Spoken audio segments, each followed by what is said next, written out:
A year after the referendum, the pace of political developments is right now so scattergun, rapid and unknowable that we sometimes forget to enjoy some of the simple pleasures of British politics that made us all interested in this strange business in the first place. But this week we actually had one of them.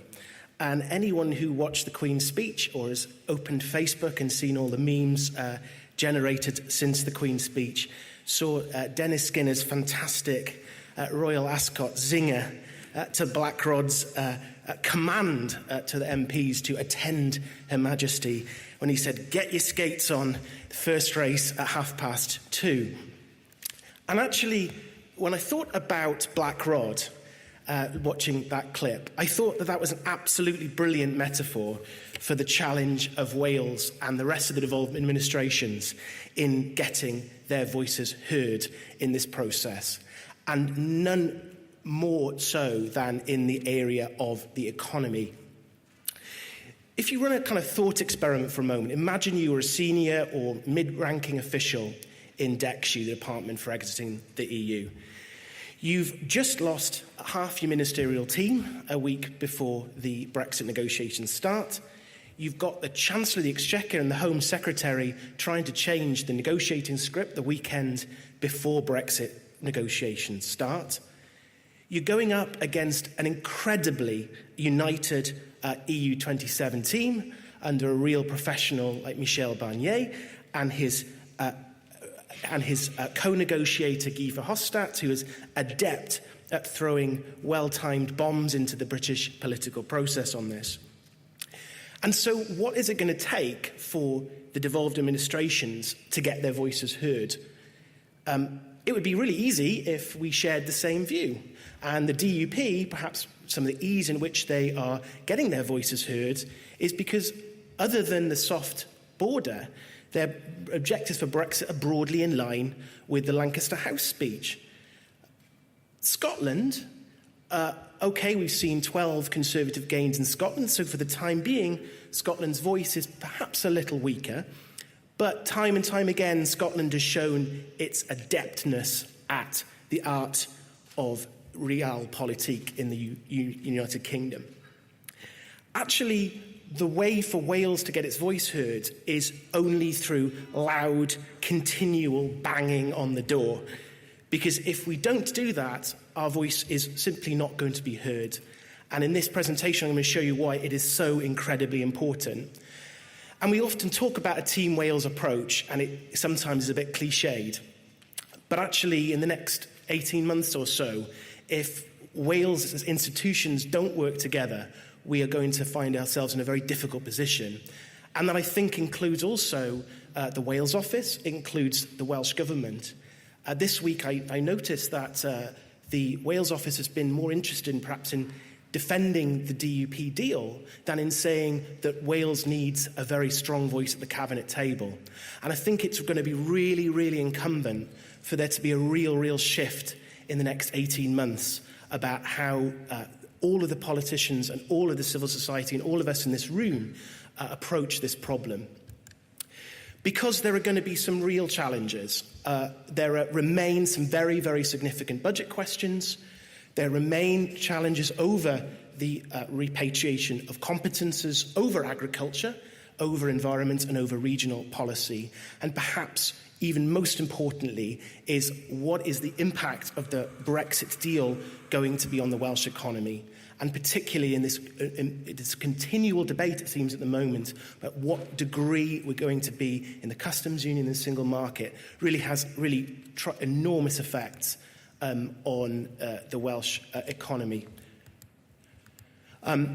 This is a really interesting table because it just shows the scale of the challenge facing Wales. Not overcomable, not unovercomable, but certainly a challenge in itself. You can see here the main two budget programmes which Wales receives and all of the parts of the EU receive from the EU budget. Common agricultural policy spending and the structural funds, the regional funds, but primarily for West Wales and the valleys, but also European Social Fund and other structural and other regional funds. And you can just see the extent of the difference between the spending per capita in Wales and other parts and other devolved countries compared with England. Common agricultural policy, almost £100 per head, on a policy that is actually well designed for the low-profit agricultural industries of Wales, upland hill farming and so on, compared with less than a third of that per head in England. And you can see that whopping difference on the structural funds. Just £13 per head spent in England, a little bit more in Northern Ireland, not much more than England and Scotland, but a massive £83 per person in Wales.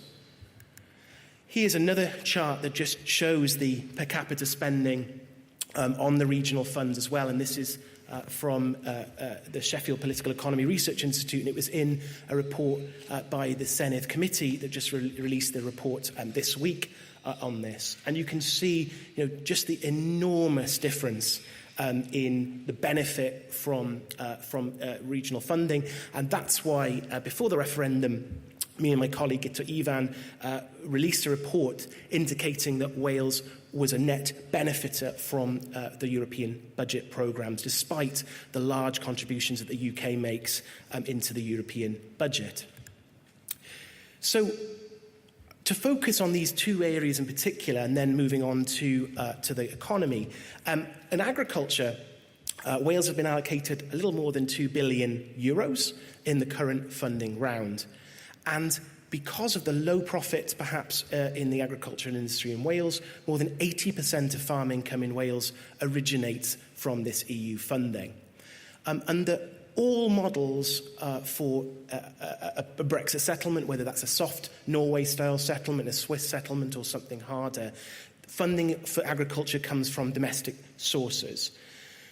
But we know that agriculture is a devolved matter, and we also know that there's been an increasing divergence in agricultural policy on a whole range of issues between Wales and Scotland, often on the one hand together, and the DEFRA position on the other. And so the Welsh Government here has been advocating to replace the JMC structures with a UK Council of Ministers that would be a more equal forum for deciding on the common rules and frameworks. But it's very, very unclear, to say the least, that the UK government would agree to such a framework in which the devolved administrations would have relative equality at that table. The policy-making capacity post-Brexit is really enormous, and it's something that we really haven't begun to consider yet. Very, very significant regulatory requirements, some environmental considerations such as rules on pesticides, animal welfare and so on. And perhaps the volume of this compliance burden is perhaps why so many farmers voted to leave the EU. It really is an extremely red tape-filled sector. But compliance with these standards is what gives access for farm products into the single market. And that is going to be incredibly important because Welsh food and drink exports to the EU were worth almost £300 million in 2014, and that's more than 90% of exports from Wales. Less than 10% of food and drink exports from Wales go to non-EU countries. Now, of course, there's an argument here, well, let's go out and get some trade deals, try and get that percentage up. But if it seems likely, one of the first trade deals is with New Zealand, actually the Welsh hill farm will face some very, very significant competitive challenges if there's no quota New Zealand lamb imports.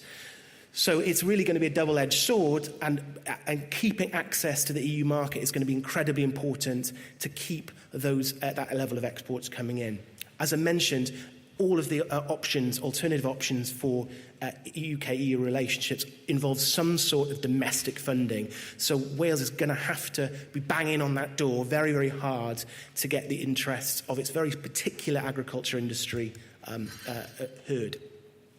On the other major policy area, regional aid, We know that Wales is a really strong relative benefactor of this area. More than 20% of funding is available, 20% of all EU funding to the UK, it ends up in Wales.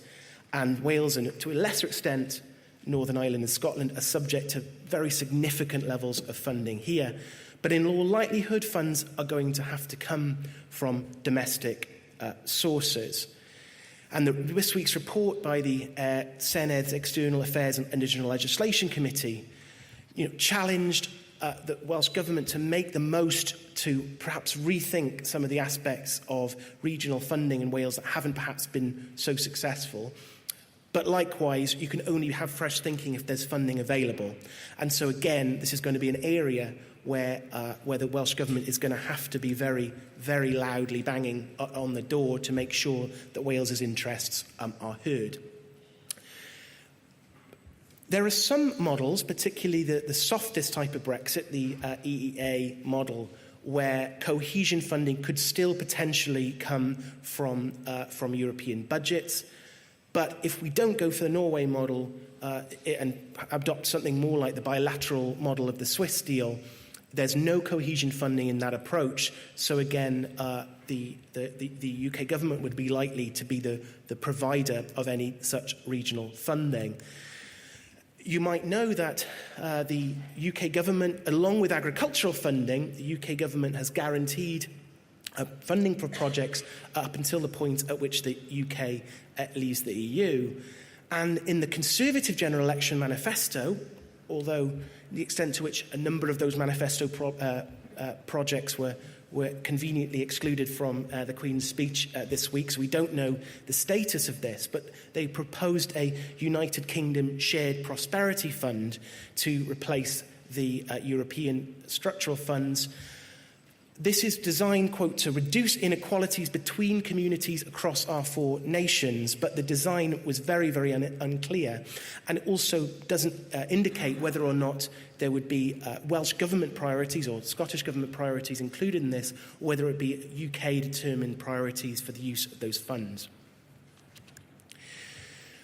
The economic impact is again an unknowable. When we were putting together these slides, it's amazing that the more things have changed in the past year, perhaps the more things have stayed the same. We still really don't know the impact of the post-Brexit settlement, because we don't even know what settlement really the UK government is going to want by the end of this process. What we do know is that Wales has a very much more goods-oriented economy than England does. And so the single market membership, and particularly the customs union, are of more importance relatively to Wales than they are to England. I can show you here. I think I have no laser, but if you just have if you're able to see, London is about halfway down. This is the shape of economic activity and the industrial patterns across the United Kingdom. And you can see manufacturing is that orange bar towards the right-hand side of each of these regional profiles. Wales is 3 from the bottom, and you can see that orange bar is actually relatively important for Wales's economy. Whereas if you go 3 bars ahead of that, north of that to London, just see how little, for obvious reasons, perhaps London manufacturing is to the London market. Moving across on that London bar, the yellow bar being finance, the purple bar being business support services. These are what drives the London economy. That's far less the case. You see the size of that finance and purple bar for Wales a few bars below. So because the customs union is about free trade in goods rather than services, it's actually of relatively greater importance to Wales if we're able to continue to have access to that market. And also the final point is that we are moving into a period when Wales is going to be more reliant on our own taxes. We have got income taxes coming in 2019, and in fact the very next Welsh Government budget is going to have the first Welsh taxes for 700 years with stamp duty and landfill tax. And so if we have a Brexit deal that has differential impacts across the UK, we could actually have a double-edged sword of a hit if we have an economic hit on the one hand in terms of jobs and the economy, which puts less taxes, which will increasingly self-reliant on for the Welsh budget, and actually have an impact on the public sector side as well. So we're going to have to be very, very careful about making sure that the industries that Wales relies on are going to be respected and considered. And I think the only way to do that, knowing the sheer difficulty in the DEXU position at the moment, is to loudly bang that door and make sure that whether or not the UK government wants to take Wales' priorities seriously, that we make sure that they are listening. Diolch yn fawr iawn.